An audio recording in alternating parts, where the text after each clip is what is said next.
Timothée Chalamet of Starship. It did not go well. That was nasty. Why did he do that?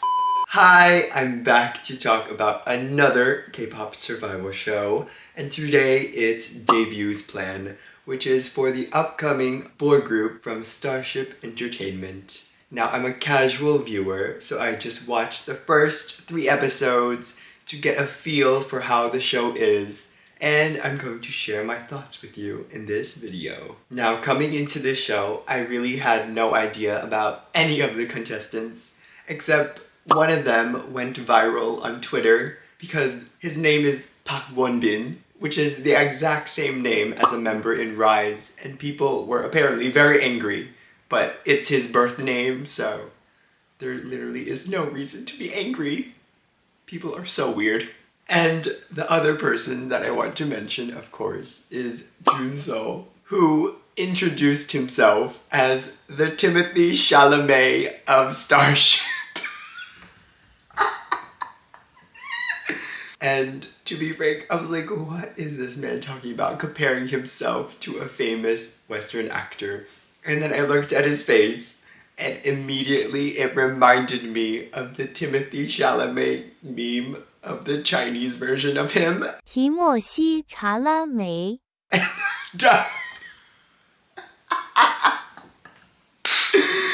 Timothée Chalamet.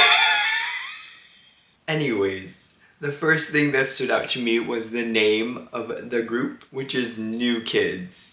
Like, seriously, Starship, you had a whole team planning this for over months, maybe even years, and that's what you come up with? That's what you decide? Really? That is such a terrible, unoriginal, boring name. How do they spend money just to make something so unoriginal and boring? However, I think the name is very fitting for them right now because most of the trainees are probably not over 18 years old and they're very young. But imagine introducing yourself as, hi, we're the New Kids.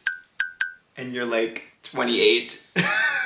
Also, if you did not know, there was a K-pop group called New Kid with 2 Ds.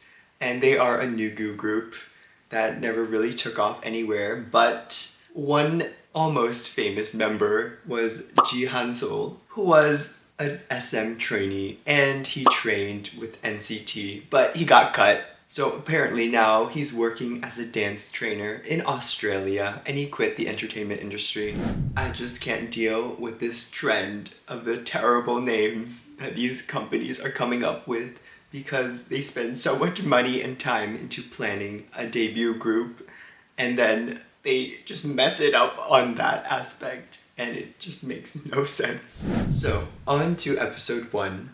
I love that the number of contestants is very small. There's like 21 of them, so we get to know more of the trainees easier, assuming they get some fair screen time. And we went right into the first mission, which is called Strength, with 3 vocal teams and 2 dance teams. The song choices were very interesting, with Seulgi and Irene's Monster, and we have You Were Beautiful by Day6, which is like a staple song now, and Magnetic by Island as a vocal song. Completely unexpected, but if pulled off correctly, it would be amazing. The dance songs were original, which is nice to see that the group is getting original songs from the beginning. So we see a taste of what their musical direction might be, and I just have to say that I don't like any of the songs so far.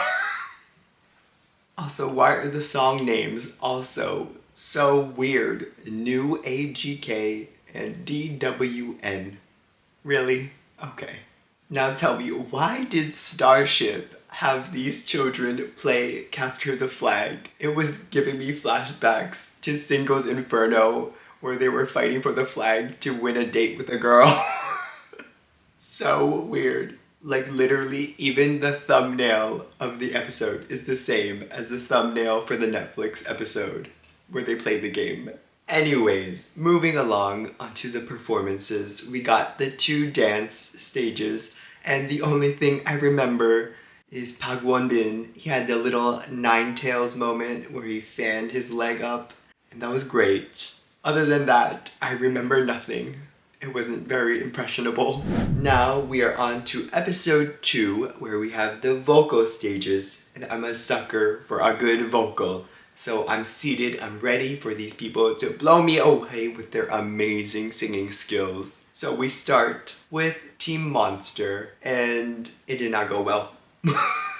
The arrangement for this song was just not good. Like, all 3 of the trainees, they can sing, but I think this song was just not for them. Like, the ad-libs were so excessive and extra. I'm a little monster.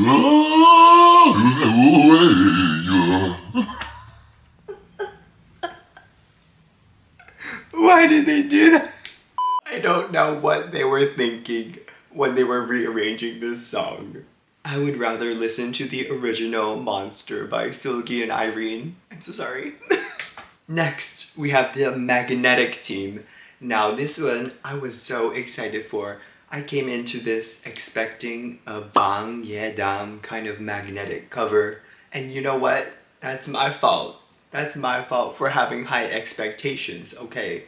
Because if you haven't heard his cover of Magnetic, you need to go right now and listen, because you will be blown away, you will be blessed, your ears will be melting, everything is perfect, because his version of Magnetic was so good.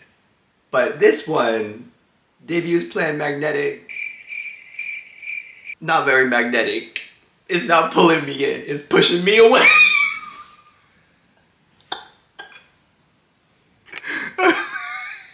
Once again, the rearrangement of the song was not good at all. And then Timothée Chalamet, he had his little moment where he did a terrible high note, and then he made this little ooh face. Like, what is going on? However, the one thing that did surprise me, in a good way, was the rap by the leader of the group. I do not remember his name, but the rap was surprisingly good, and he did a decent job. Afterwards, we have the You Were Beautiful performance. And out of all the performances, of course, they did the best. All of them sang very well. Especially even that one guy who was struggling during the practice. And he also did a rap in the song. He did pretty good. So they should be proud of themselves. Now, onto the second mission, which is called Weakness, where the dance teams and the vocal teams from the first mission switch places. So we got some interesting song choices again. There's Shine With Me by IVE, which is like a ballad B-side song, and Girls by aespa. Like, what?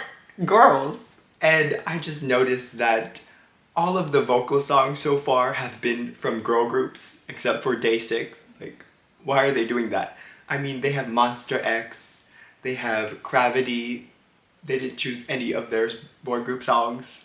Very strange. And tell me, why do they have these boys playing Keep the Ball, like in the Netflix show Physical 100, where they had to struggle to keep the ball until the timer runs out? Why did they do that? What are these games that they Starship got them playing? The producers really be doing the most with these. Again, I was not into the dance songs at all.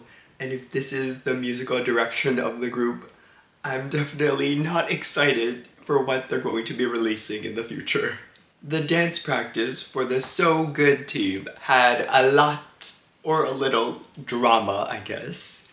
Because after they were evaluated by the dance mentor, Hao says, "Hey guys, I think I could be a good main dancer. I could give us first place." And then Taegon says, "Didn't you say that for Monster, but you didn't win first place?" Nasty. That was nasty. Why did he do that? Absolutely cruel. Out of the question. Why did he do that? And then the trainees, they always mention, "Oh, I'm so desperate for this position." And, you know, aren't all of them desperate? That's why you're on this damn show to debut. Like, that's not a good excuse to be mean. Finally, we are on to episode 3, and we have some random guest cameos from NCT Johnny and Ives, Ray, and Liz. So they just come in and talk to the trainees, like, okay, but out of all the people, why Johnny? Like, it's such a random choice. They didn't even cover an NCT song, so they just like, Starship was thinking, who could we get? Monster X? No. Gravity? No. Let's go for SM. Like, okay.